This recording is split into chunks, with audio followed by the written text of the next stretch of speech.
So I'm building this Firebird guitar, and in the last couple of episodes we concentrated on making the headstock veneer and getting the mother of pearl inlay on that. And this time we're going to glue it into position, get it trimmed up and tackle a couple of other little jobs as well. Okay, so in the last episode we did our headstock inlay and that's all looking rather nice, and the headstock on the guitar is ready to go. So in this episode we're basically going to be sticking this on, but we have got a couple of things that we need to consider before we do this. Now, there have been a number of different versions of the Firebird over time, and one of the big differences is the type of tuner that they use. Now, the very early Firebirds had banjo style tuners that stuck straight out of the back of the headstock.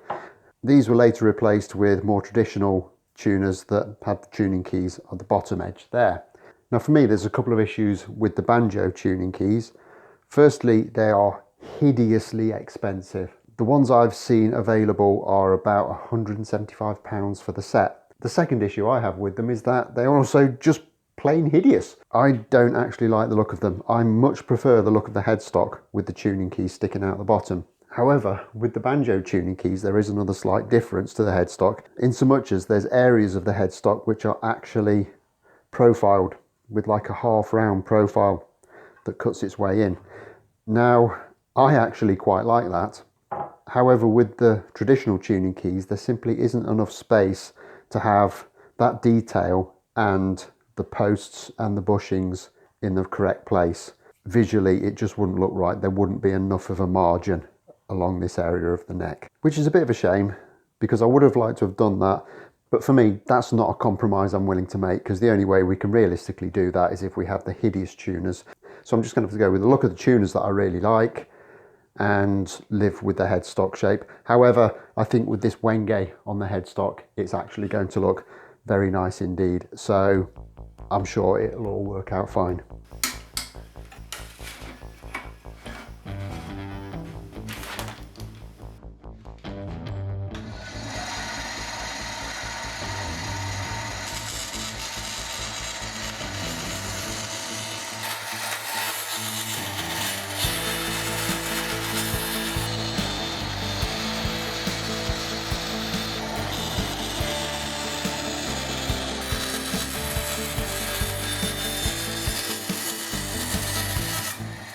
Okay, so that's the veneer roughly cut to shape.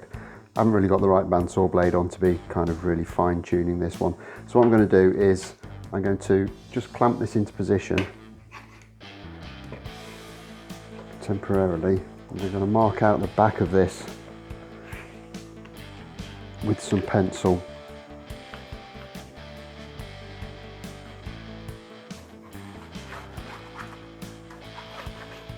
And with that marked out, I'm then going to get this onto the bobbin sander and get it much nearer to the final shape before I glue it on. And then there won't be too much to remove with the router once it's all dried. I'm really dreading routing the perimeter of this because it is so brittle and chippy. So I'm hoping if I can get it sanded almost onto the line, just leaving a tiny little margin for error when I'm gluing up, we should get a good outcome.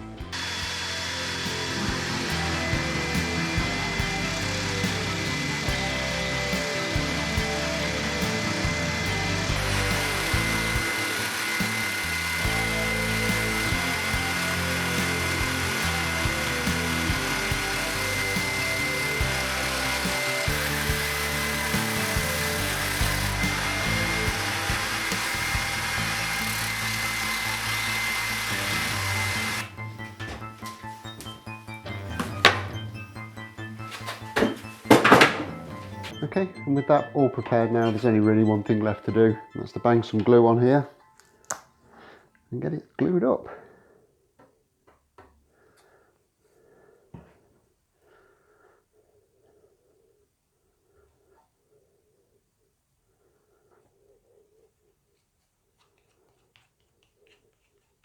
And I'm hoping this isn't going to slip and slide around too much, and then we can kind of keep it a little bit under control.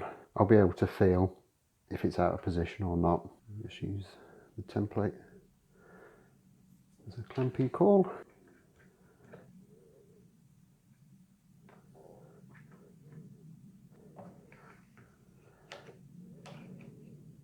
And we've got a little bit of overhang all the way around there.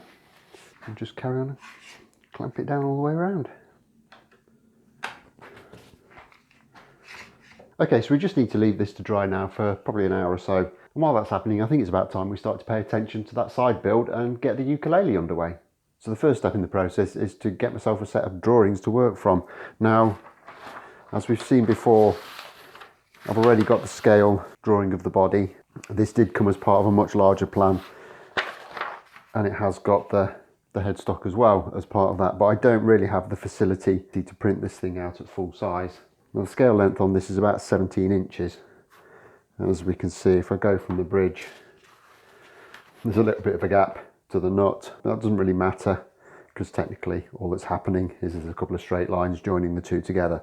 So I'm not worried about that. So the first thing I'm going to do is I'm going to set this up and make a tracing of the body shape.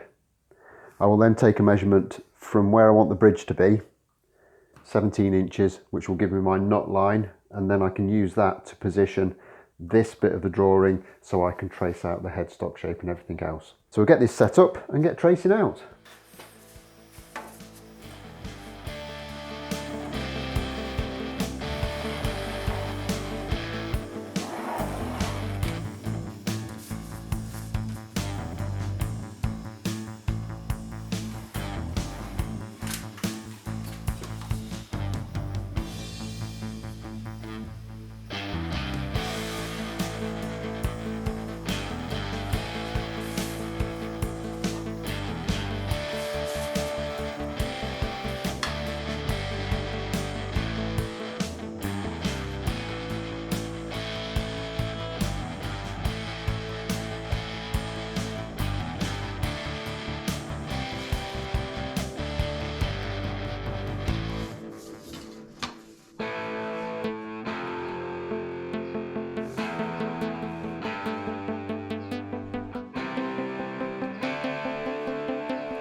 Okay, so that's the bulk of the drawing done. I'm not going to draw in the pick guard or any of those details yet because I haven't really figured out what I'm going to do with the centre block, because obviously that is much wider than we need on this particular build.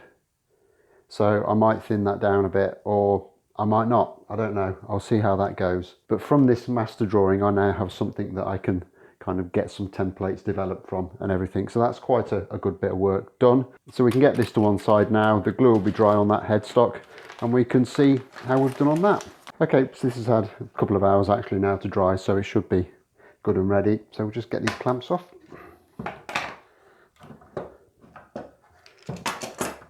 We'll see how it's gone down.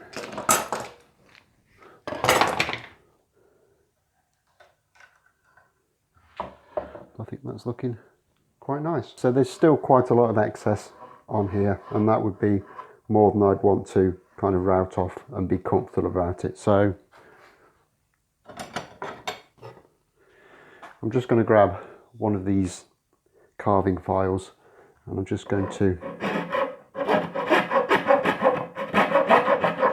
want to work away at some of that excess and just bring it a bit closer to the edge. Until all I'm leaving is literally just the finest of little shavings to do with the router.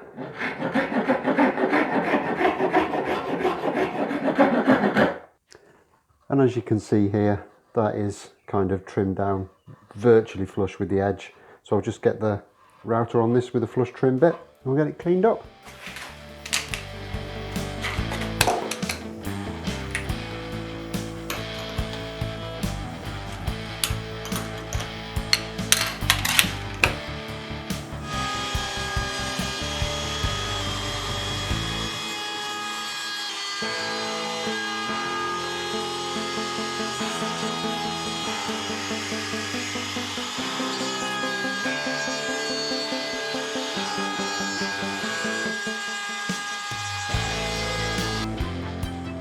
And there it is, done. That actually routed really nicely. There's no chipping or anything at all. Very, very pleased with that. It still needs a little bit of a clean up just to get a few little raggy edges off. But other than that, I'd say that's absolutely spot on. So another job crossed off the list.